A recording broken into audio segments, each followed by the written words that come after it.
Kami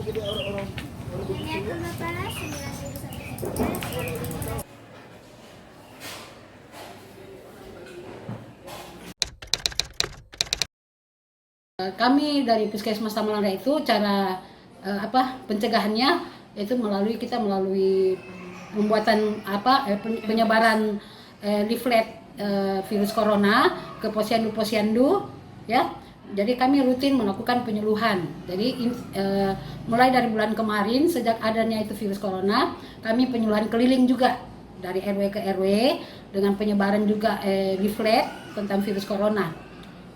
Sampai sekarang juga selain kami penyuluhan tentang ISPA, kan hampir sama gejala ISPA dengan virus corona. Itu kami penyuluhan setiap posyandu setiap hari.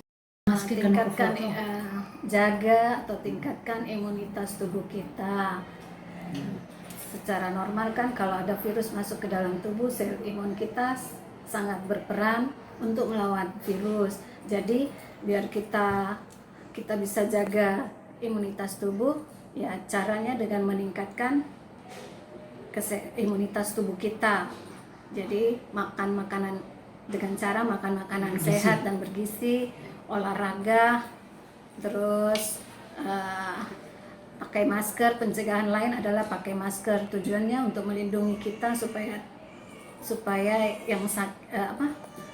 melindungi juga melindungi orang lain dari flu dan batuk kalau kita pas lagi sakit atau batuk pilek toh.